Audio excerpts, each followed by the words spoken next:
నమస్కారం. ఈరోజు మనం ఒక అదిరిపోయే టాపిక్ గురించి మాట్లాడుకోబోతున్నాం. అదే హన్మకొండ జిల్లా. ఒక్కసారి ఆలోచించండి. ఒకవైపు వందలేళ్ల నాటి అద్భుతమైన చారిత్రక వారసత్వం, మరోవైపు రాష్ట్రాన్నే పరుగురు పెట్టించే ఆధునిక ఆర్థిక ప్రగతి. ఈ రెండింటి పర్ఫెక్ట్ కలయికే ఈ హన్మకొండ. పోటీ పరీక్షలకు ప్రిపేర్ అయ్యే వాళ్ళకే కాదండోయ్, మన తెలంగాణ చరిత్ర, భౌగోళిక అంశాల మీద ఆసక్తి ఉన్న ప్రతి ఒక్కరికీ ఈ విశ్లేషణ చాలా బాగా ఉపయోగపడుతుంది. ఇది కేవలం ఒక జిల్లా కాదు, రాష్ట్రానికి గుండెకాయలాంటిది. సరే, ఇక ఏమాత్రం ఆలస్యం చేయకుండా వెంటనే మొదలు పెడదాం. మనం ఈ విషయాన్ని చాలా స్పష్టంగా, సులభంగా అర్థం చేసుకోవడానికి ఒక 5 భాగాలుగా విభజించుకుందాం. 1. భౌగోళికం మరియు పరిపాలన. 2. చారిత్రక వైభవం. 3. జాతీయ పోరాటాలు మరియు రవాణా. 4. విద్యా మరియు వాణిజ్య కేంద్రాలు. ఇక చివరగా 5. ఆధ్యాత్మికత మరియు జాతీయ పథకాలు. జస్ట్ ఇలా స్టెప్ బై స్టెప్ వెళ్దాం, మీకు చాలా ఈజీగా గుర్తుండిపోతుంది. ముందుగా మొదటి భాగం. ఒక ప్రాంతం గురించి పూర్తిగా తెలుసుకోవాలంటే దాని సరిహద్దులు, పరిపాలనా వివరాలు తెలుసుకోవడం చాలా ముఖ్యం కదా. అలే చూద్దాం. ఇక్కడొక నెంబర్ కనిపిస్తోంది కదా, 1653.58. ఇదేంటంటే ఈ జిల్లా మొత్తం విస్తీర్ణమన్మాట, అంటే చదరపు కిలోమీటర్లలో. ఇదెందుకు అంత ఇంపార్టెంట్ అంటే, తెలంగాణలో విస్తీర్ణం పరంగా చూసుకుంటే అతి చిన్న జిల్లాల్లో హన్మకొండ ఒకటి. ఈ పాయింట్ ఖచ్చితంగా నోట్ చేసుకోండి.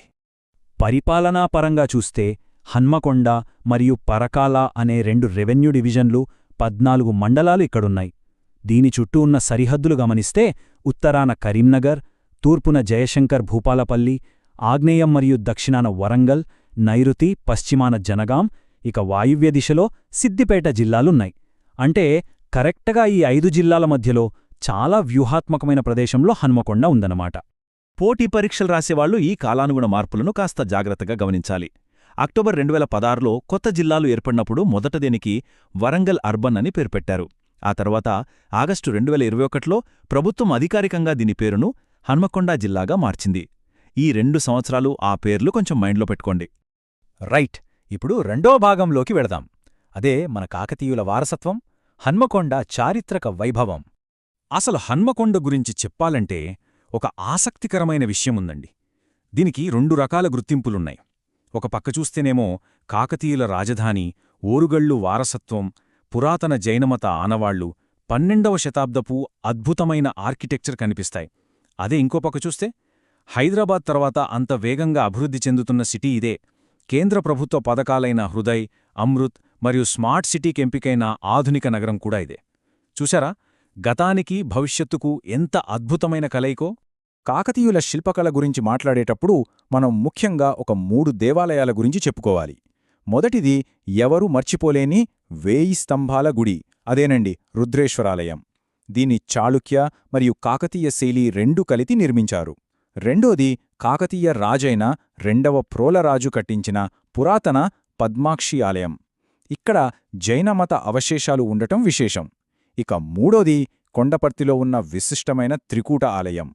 ఎగ్జామ్ పాయింట్ ఆఫ్ వ్యూలో ఈ కట్టడాలు, వాటిని ఎవరు కట్టించారు అనేది చాలా క్రూషియల్. సరే, ఇప్పుడు మూడో భాగం చూద్దాం. జాతీయ పోరాటాల్లో ఈ జిల్లా పాత్ర ఏమిటి, అలాగే రవాణా పరంగా దీనికున్న ప్రాముఖ్యత ఏమిటో తెలుసుకుందాం. తెలంగాణ జలియన్ వాలాబాగ్ వినడానికే చాలా బాధగా అనిపిస్తుంది కదా, కానీ ఇది ప్రతి ఒక్కరూ ఖచ్చితంగా తెలుసుకోవాల్సిన చరిత్ర. 1947 సెప్టెంబర్ 2న పరకాలలో స్వాతంత్ర్యం కోసం జాతీయ జెండా ఎగురవేయడానికి ప్రయత్నించిన మన దేశ భక్తుల మీద రజాకార్లు అత్యంత దారుణంగా కాల్పులు జరిపారు. ఆ చీకటి రోజును గుర్తు చేసుకుంటూనే దీనికి ఆ పేరు వచ్చింది. అలా ఆ రోజున మన కోసం ప్రాణాలర్పించిన అమరుల జ్ఞాపకార్థం నిర్మించిందే ఈ పరకాల అమరధామం. తెలంగాణ సాయుధ పోరాట చరిత్రలో ఇదొక అత్యంత కీలకమైన ల్యాండ్మార్క్. మీరు ఏ కాంపిటేటివ్ ఎగ్జామ్ పేపర్ చూసినా ఇది తరచుగా అడిగే పాయింట్. ఇక రవాణా విషయానికి వస్తే జాతీయ స్థాయిలో హన్మకొండకు అపారమైన ప్రాముఖ్యత ఉంది. దక్షిణ మధ్య రైల్వే పరిధిలో ఉత్తర దక్షిణ భారతదేశాన్ని కలిపే అతిపెద్ద జంక్షన్లలో ఖాజీపేట ఒకటి. ఇక్కడ వ్యూహాత్మకమైన రైల్వే లోకో షెడ్ కూడా ఉంది. అంతేకాదు, జాతీయ రహదారులు NH-163 మరియు NH-563 ఈ 2 కూడా ఈ జిల్లా గుండానే వెళ్తూ దీని యొక్క ప్రధాన కనెక్టివిటీ కేంద్రంగా మారుస్తున్నాయి. ముందుకు సాగుతూ 4వ విభాగం విద్య మరియు వాణిజ్య కేంద్రాల గురించి చూద్దాం. హన్మకొండ ఎందుకు అంత వేగంగా అభివృద్ధి చెందుతోందో ఇక్కడ మీకు అర్థమవుతుంది. ఉత్తర తెలంగాణలో విద్య అనలానే టక్కున గుర్తొచ్చే పేరు హన్మకొండ. ఇక్కడ దేశంలోనే మొట్టమొదటి ఆర్ఈసీగా ప్రారంభమైన ప్రతిష్టాత్మక నేషనల్ ఇన్స్టిట్యూట్ ఆఫ్ టెక్నాలజీ అంటే నిట్ వరంగల్ ఉంది.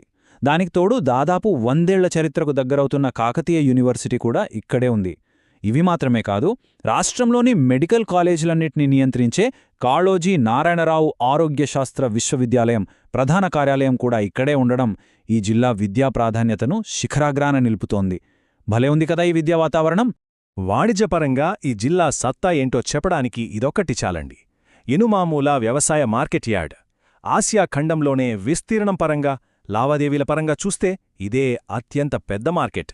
ప్రతిరోజు దేశవ్యాప్తంగా వివిధ రాష్ట్రాల నుంచి రైతులు, వ్యాపారులు మిర్చి, పత్తి, ధాన్యం వ్యాపారం కోసం ఇక్కడికి వస్తుంటారు. అక్షరాల ఇదొక అద్భుతమైన ఎకనామిక్ పవర్ హౌస్. ఇక మనం చివరు భాగానికి వచ్చేశాం.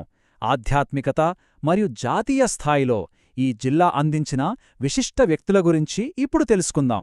హన్మకొండలో సర్వమత సామరస్యం అడుగడుగునా కనిపిస్తుంది. పశ్చిమ చాళుక్యుల కాలం నాటి ఐనవోలు మల్లికార్జున స్వామి టెంపుల్ గురించి మీరు వినే ఉంటారు. పట్నం ఉత్సవాలకు ఇది చాలా ప్రసిద్ధి. అలాగే భీమదేవరపల్లి మండలంలో కొత్తకొండ వీరభద్రస్వామి టెంపులుంది. ఇక్కడ స్వామిని కోరమీసాల స్వామి అని కూడా పిలుస్తారు. ఇది భలే ఇంట్రెస్టింగ్గా ఉంది కదూ, ఎగ్జామ్స్లో కూడా అడగొచ్చు.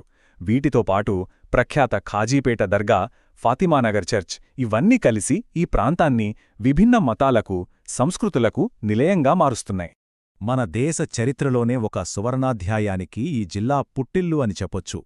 భారతదేశ ఆర్థిక సంస్కరణల పితామహుడు, అలాగే దక్షిణ భారతదేశం నుంచి ప్రధాని పదవిని అధిష్ఠించిన తొలి వ్యక్తి స్వర్గీయ పివి నరసింహారావు గారు జన్మించింది ఈ గడ్డమీదే. భీమదేవరపల్లి మండలంలోని వంగరవారి సొంత ఊరు. ఇది జాతీయ స్థాయిలో ఈ జిల్లాకున్న అపారమైన ప్రాధాన్యతను తెలియచేస్తోంది. మనందరికీ ఎంతో గర్వకారణం కదా. సో మనం ఈ విశ్లేషణ ముగింపుకొచ్చేశాం. కాని వెళ్లే ముందు ఒక్కసారి ఆలోచించండి. ఒక పక్క 12వ శతాబ్దం నాటే అద్భుతమైన కాకతీయ శిల్ప కళలు కాపాడుకుంటూనే, ఇంకో పక్కేమో స్మార్ట్ సిటీ సాంకేతికతను సంతరించుకుంటున్న ఈ హనుమకొండ భవిష్యత్లో తెలంగాణ గమనాన్ని ఇంకెలా మార్చబోతోందో కదా. ఏదేమైనా గతాన్ని మర్చిపోకుండా భవిష్యత్తు వైపు ఎలా అడుగులు వేయాలో ఈ జిల్లా ఒక కేస్ స్టడీలాగా చూపిస్తోంది. ఈ విశ్లేషణతో మీకు హన్మకొండ జిల్లా గురించి ఒక క్లియర్ పిక్చర్ వచ్చిందని ఆశిస్తున్నాను. మరొక ఆసక్తికరమైన అంశంతో మళ్లీ కలుద్దాం.